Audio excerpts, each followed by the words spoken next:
Что такое анавуляция?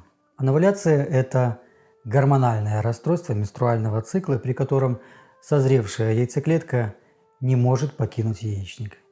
То есть это отсутствие овуляций, их просто нет. При этом яйцеклетка может начать созревать, а потом погибнуть. И беременность в этом случае практически невозможна.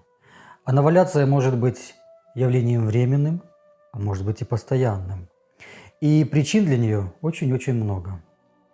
Часто я слышу от женщин, что разбираться с причиной анавуляции сложно, слишком сложно. Дайте рекомендации по травам, по БАДам, назначьте лечение какое-нибудь натуральное, гомеопатическое. Мне все равно. Главное, чтобы у меня была овуляция, и я смогла зачать. Остальное меня не интересует. Вы же понимаете, какое потребительское отношение к собственному телу у таких женщин. Естественно, я на индивидуальных онлайн-консультациях, по видеосвязи, в интернет или очно, а еще в тренинге по омоложению яичников естественными способами даю такие рекомендации. Но это, к сожалению, очень-очень мало. Нужно изучать свой организм, восстанавливать контакт с собой, со своей женственностью, со своим материнством. И прежде всего нужно понимать причины анавуляции. О них я сейчас и расскажу в этом интересном видео для вас. Причина анавуляции. Ну, смотрите, сама по себе овуляция – это как бы конечный результат многих-многих процессов в организме. Если ее нет, значит где-то на каком-то уровне произошел сбой. Центральные причины могут быть – это либо недостаточность, либо дисфункция гипоталамо-гипофизарной системы, приобретенная или врожденная. Периферические причины – это проблемы с самими яичниками и маткой. В частности, это истощение яичников, которое часто наступает на фоне приема гормональных контрацептивов, то есть временной химической стерилизации женственности, а еще из-за длительного психологического стресса и напряжения на фоне токсичного мышления по отношению к самой себе и к миру вокруг. И общие причины анавуляции – это всевозможные нарушения в любом звене эндокринной системы, в иммунитете, в любом органе и системе. И что очень важно – в психике. А есть психосоматические причины, когда сама психика влияет на тело, конкретно на всю вашу гипоталамо-гипофизарную яичниковую ось. И, как вы видите, в каждом звене может быть сбой. И важно найти, с чего все началось, как развивалось, что происходит сейчас, что можно сделать, чтобы вернуть плодность и надежду женщине на реализацию ее материнства. И я этим занимаюсь уже много лет. И как врач-психотерапевт, как врач-остеопат, гомеопат, фитотерапевт. Как вы понимаете, это требует интуиции, знаний и главное – это базовое доверие к себе и к миру вокруг. Сейчас в современном мире, в современной медицине отношение к собственному организму и психике как к механизму, где можно нажать нужную кнопку и получить нужный результат. И все это приводит к глубокому насилию над женщиной и над ее будущим ребенком. И исходя из своего многолетнего опыта, могу сказать, что стресс может быть основной причиной анавуляции. А само по себе отсутствие беременности – это уже стресс. А внутреннее напряжение – это фон для любых нарушений, хоть центральных, хоть периферических, хоть общих, о которых я говорил. Анавуляция – это такой показатель, который буквально кричит вам о стрессе в жизни вас, в вашей жизни, в жизни женщины. Почему возник сбой и привел к анавуляции? Это уже второй вопрос. Но если она есть, игнорировать этот вопрос нельзя. Ну вы же это понимаете лучше меня. Стресс, как истощение всех ресурсов организма, может не замечаться. Он может быть вялотекущим, привычным, но он совсем не безобиден. На нем происходит истощение всех внутренних ресурсов организма. И в первую очередь происходит истощение надпочечников. Именно они компенсируют стресс и запускают механизмы адаптации, стрессоустойчивости и прочее, прочее, прочее. Вначале у надпочечников хватает ресурсов, и они восстанавливаются между стрессами. Но со временем они не успевают это делать, и начинается их истощение. Многие не понимают, что такое стресс. Это и детские, и каждодневные взрослые переживания, и транспорт, и работа, и кредиты, и нарушение здоровья, и мысли. Куча мыслей в голове. Это и внутренние конфликты, а еще это низкая самооценка и незрелое мышление, которое приводит ко всему этому. На какие-то вещи мы реагируем спокойно, и соприкосновение с ними стрессом не будет. Но на что-то мы реагируем бурно, и организм попадает в стрессовую ловушку. Чтобы сберечь надпочечники, организм снижает уровень обмена веществ, замедляет все процессы в организме. Естественно, за это отвечает щитовидная железа. Ее функции снижаются, возникают симптомы гипотиреоза, и именно в это время женщину сажают на пожизненный прием таблеточных гормонов щитовидной железы. Вы опять обманули саму себя. Снижение функции щитовидной железы, как и иновуляция, это просто симптом. А искать-то нужно причины симптома. И на фоне общего торможения снижается выработка гонадотропных гормонов гипофиза, которые запускают созревание и развитие яйцеклетки, то есть ФСГ и ЛГ. Естественно, ресурсов организма для овуляции не хватает. Ну какая овуляция? Какая овуляция? Выживать нужно. У нее начинается анавуляция. Как следствие, она не беременеет. Ну а это само по себе стресс. И все запускается по новому кругу, стимуляция овуляции, ЭКО, неудача и дальше. А дальше ходьба по гинекологам и репродуктологам, постоянное унижение и запугивание со стороны врачей. И многие женщины, слушая их, начинают делать непоправимые или с трудом поправимые ошибки.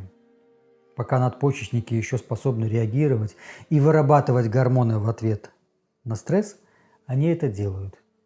На пике стресса и долго копившегося напряжения много кортизола выбрасывается в кровь в сотни раз больше, чем обычно. А кортизол – это основной гормон надпочечников, который снижает стресс. На таком фоне слабеют все иммунные органы, в частности тимус. А в тимусе синтезируются и созревают иммунные клетки, которые потом попадают в кровь и защищают организм от вредоносных факторов. Здравствуй, аутоиммунный тиреоидит Хашимото. И так постепенно из головы, через щитовидную железу, через тимус, через надпочечники стресс постепенно опускается в матку и в яичники. Естественно, иммунитет падает, возникают различные заболевания, а это опять стресс. И так, захватывая все большее количество органов и систем, стресс и истощение распространяются по всему организму. Я считаю, что на самом деле первично все, что связано с психикой человека. Внешние проявления, симптомы, анализы могут быть разными, но они только следствие, а не причина. Но знать эти симптомы нужно, чтобы разобраться в том, что же происходит в организме.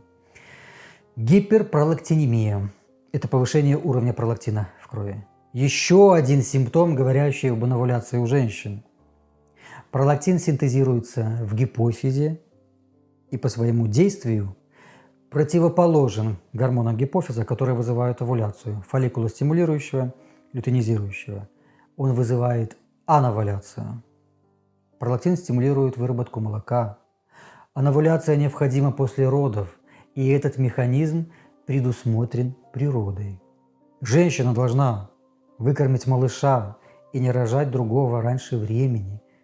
Но если нет кормления грудью, а пролактин высокий, то это чаще всего свидетельствует о хроническом долгом затяжном стрессе. Естественно, есть и более редкие причины высокого пролактина, например, опухоль мозга. Да, такое есть. Со временем, когда женщина так и не научилась любить себя, стресс незаметно подтачивает здоровье и приводит к искажению всего гормонального фона. Поймите, организм бережет ресурсы. Поэтому он блокирует овуляцию, повышая пролактин. Ведь беременность на стрессе – это огромная нагрузка. У женщины возникает либо потом олигоменорея, либо аменорея. В груди постоянно есть молоко. Если надавить на сосок, выдавится капелька. Она как бы хронически кормит кого-то грудью или что-то, и у нее анувуляция. Психологически это может выглядеть как гипертрофированное материнство. Женщина становится мамочкой, как бы она символически кормит грудью всех подряд. Несчастных, сирых, убогих, голодных. Она сердобольна, слабовольна, готова всех спасти, пожалеть и приголубить, но только не себя. А вот другой стороной такого материнства является властность и даже жестокость по отношению к себе и к другим. И естественно это собственная нереализованность и неудовлетворенность жизнью. Анувуляция, аменорея и бесплодие в таких случаях не редкость. Еще одной причиной анувуляции может быть недостаточность, как я говорил раньше, гипоталамо-гипофизарной системы. А сама эта недостаточность может быть как следствием хронического стресса, истощения организма, или же в редких случаях она может быть врожденной. В этом случае уровни гипофизарных гормонов будут очень низкие. Еще есть дисфункция гипоталамо-гипофизарной системы, то есть разлаженность работы всех уровней эндокринной системы от гипоталамуса и гипофиза до надпочечников с яичниками и щитовидной железой. При этом нарушена регуляция циклических колебаний ФСГ и ЛГ. Но сам уровень гонадотропных гормонов гипофиза не снижен, как при недостаточности. Дисфункция гипоталамо-гипофизарной системы может сопровождаться СПКЯ, гиперандрогенией, а также высокими цифрами ЛГ. Лютeinизирующий гормон ЛГ, он очень чувствителен к стрессу, и при его нарушениях, даже при полной готовности организма, овуляция не может произойти. Этот гормон обеспечивает сам процесс выхода яйцеклетки, разрыв стенки фолликула. Если нет нужного уровня ЛГ, то яйцеклетка так и останется и погибнет внутри фолликула. Она не сможет из него выйти. Третье. А есть еще проблема, может быть, на уровне яичников. В силу тех или иных причин маленький вариальный запас из-за перестимулированных выпотрошенных яичников, применение добровольной химической кастрации с помощью гормональных контрацептивов и возраст. Вы понимаете, что все это не способствует здоровью яичников. В таком случае у женщины возникает, возможно, вторичная аменорея или олигоменорея.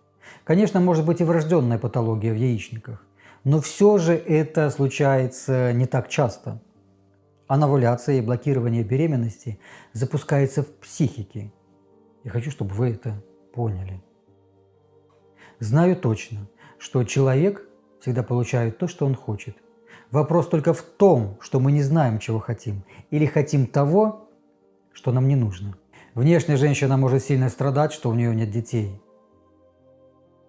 Этим она усиливает свой стресс и истощает организм.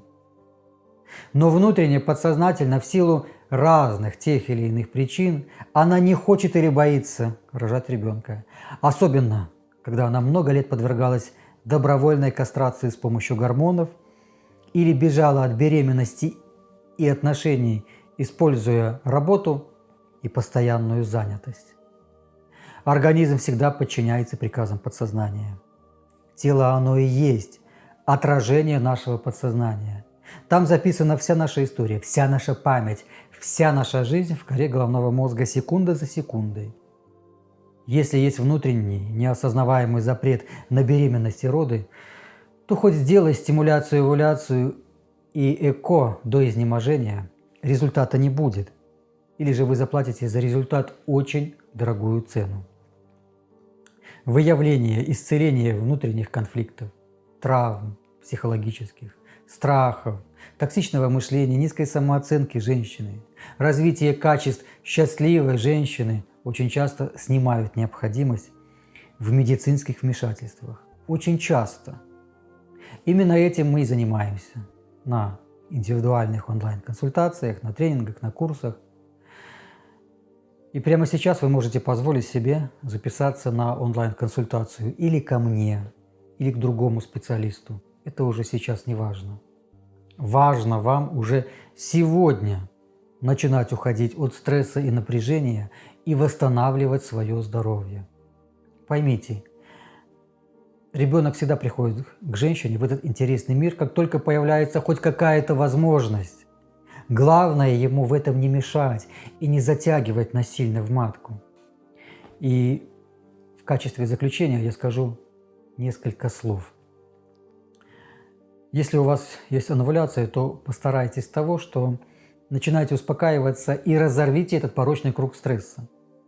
Выйдите из травмирующих ситуаций или отношений. Иногда для этого нужно поменять работу или даже место жительства. Наладьте сон. Спать нужно обязательно в темной комнате и на низкой подушке и не меньше 9 часов. Это способствует выработке мелатонина, гормона молодости и здоровья. Перестаньте принимать пищу за 6 часов до сна. А почему именно за 6, спросите вы? Но об этом я расскажу вам на консультации. Как я и говорил, обязательно обратитесь к психологу или психотерапевту, ко мне или к любому другому, и сейчас это не важно, потому что самой часто не справиться. И, естественно, нужны обследования, но только для начала, самые минимальные. Нужно знать свои цифры МГ, ТТГ, уровни тиреоидных антител, ФСГ, ЛГ, пролактина и других. Обязательно начните делать специальные физические упражнения и принимать травы для мягкой и здоровой ненасильственной стимуляции и овуляции.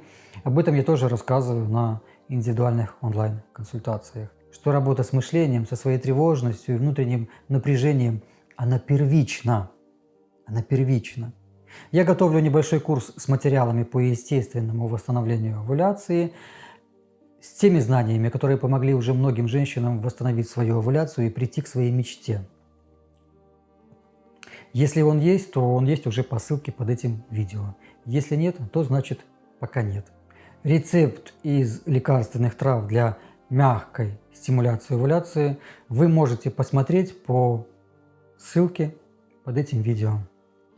И когда вы будете готовы записаться на онлайн-консультацию и лично от меня получить рекомендации по восстановлению своего здоровья, своего благополучия, своих репродуктивных органов, то пройдите по ссылке под этим видео.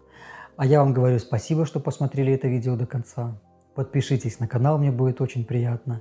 И я желаю вам счастья. Всегда с вами ваш доктор Павел Сапегу.